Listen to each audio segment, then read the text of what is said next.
we're talking about, you know, I'm a Latina sister in America, and I want to talk to you about how I've seen life change from a different perspective.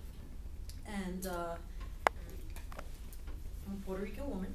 Yay! Yes. Born of humble parents named Rosa and Angel, named after them, in Williamsburg, Brooklyn. And back then, it was the ghetto. My father was a welder, and my mother a homemaker. While my dad made decent money as a welder, he was laid off a lot, which meant that when he wasn't working, we were depending on social assistance to get us by. My father, one of 12, suffered from obesity, gout, kidney failure, high blood pressure, high cholesterol, diabetes, heart disease, hernias, constipation, hemorrhoids, suffered 1 stroke, 2 heart attacks. My mother, one of 8, suffers from anxiety, phobia, depression. On my father's side of the family, and I'm just staying to just aunts and uncles, besides, there are only 4 left out of those 12. And most of them died pretty young, 50s and 60s. Other diseases amongst my father's siblings include cancer. My mother's side of the family, all 8 of her brothers and sisters suffer from anxiety, depression, and phobias.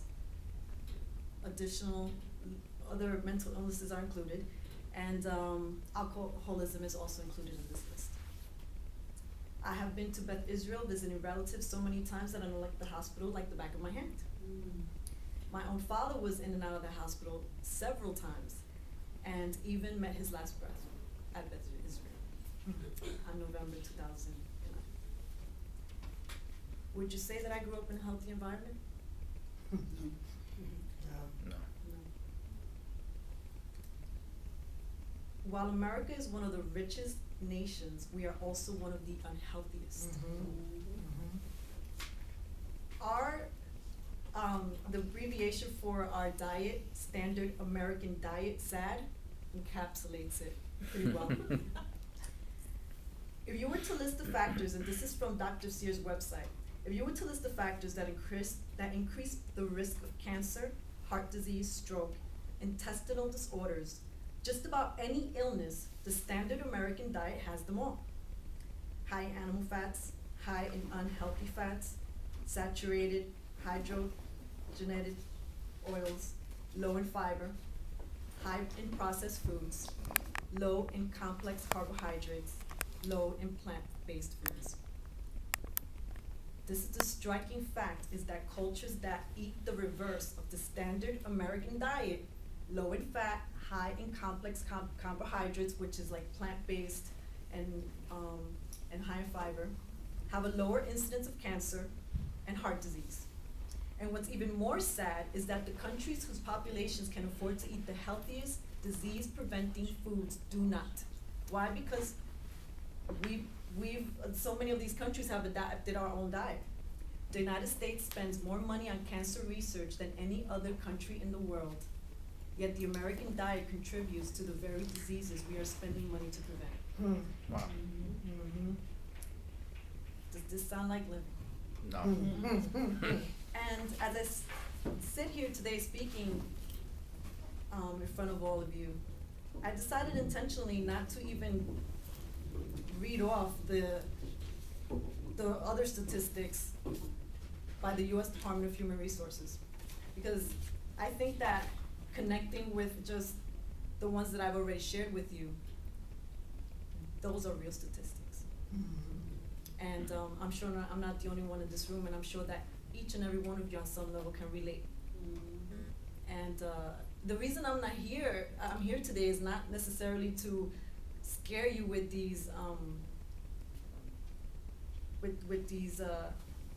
statistics, with this reality, but to be real about what they are. Okay. Because in order to start making changes, we need to be real. We need to be willing to admit what this truth is. As for me, personally, in terms of my personal history, my life was high stress, a lot of work, busy schedule, more stress, sick family, more stress, anxiety for over 30 years. I'm about to be 36, by the way. Wow. I was severely deprived in sleep, relaxation, feel-good activities, laughter, creative play, and sex. Mm. Gotta add that in because that's important. Yes, it is. I was constipated for over 30 years of my life because my diet consisted of the SAD diet, which is why I wanted to mention that to you. So what can we do about this? You know, definitely eating a diet in whole foods, whole vegetables, lots of leafy greens and all that stuff.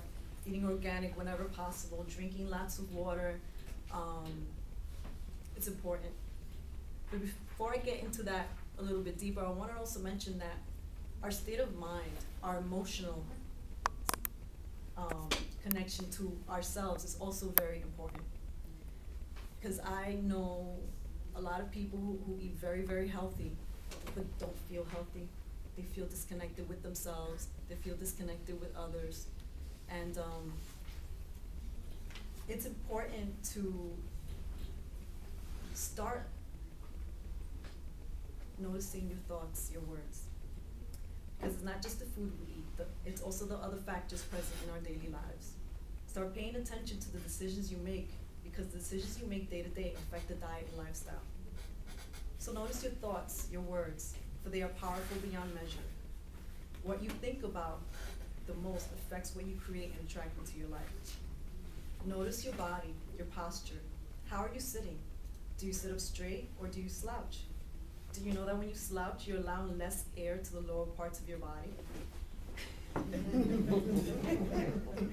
And you're also squishing some of your organs. You're not giving them enough room. So when you sit up straight, not only is that the way that I like to say, just honoring your body, but when you take a deep breath in, which should fill belly first, you're inviting that sweet, beautiful breath all the way to our lower organs. And which brings me to the next thing to notice is your breath. The breath is, I feel like, God's gift to us. And so many of us, especially in New York City, I notice when we're on the trains, we do a lot of shallow breathing. Take a deep breath and your breath is always here. You know, when I noticed suffering from anxiety, I was doing a whole lot of shallow breathing most of my life. Somebody would say something that make me nervous, and I would hold it in here. What do you think is happening? I'm not giving the rest of my organs that air that it needs. And you'd be surprised that making those simple adjustments, such as breathing, noticing your words, noticing your thoughts, drinking more water, adding more into your life, not taking away. It's important. Cause diets don't work, you know. How many times you try diet and you're like, oh, I ate that cookie, I ate that cookie, I ate that cookie. Oh, I should have never ate that cookie. But what do you think is happening? You know, my thing is, if you're gonna have that cookie, enjoy it. Enjoy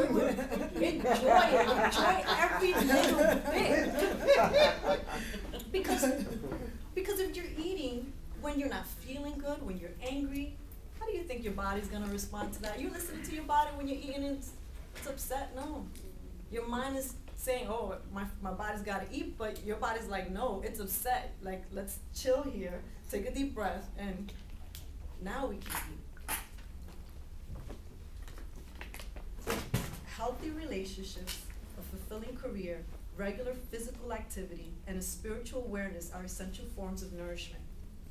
When these primary foods, as this term has been coined by the Institute of Integrative Nutrition, are balanced, what you eat becomes secondary. Our minds and emotions profoundly affect our immune system, and therefore our physical health. And an example quickly that I wanted to mention to you is, there was a time in my life where I was really working in this very toxic, stressful job. And during that time, I got a physical and I was diagnosed with high cholesterol, which went away when I wasn't at that job anymore. So, disease is a body not in ease, you know, and look to how you're feeling, what you're thinking, what you're saying, who you're surrounded with. Yes. As I said in the beginning, as I start, wrapping up here, I grew up in a family, can you imagine, of all these diseases and anxieties? Like, it is a soup that is not fun sometimes, even just to enter that space energetically. But each and every one of us has the gift of decision.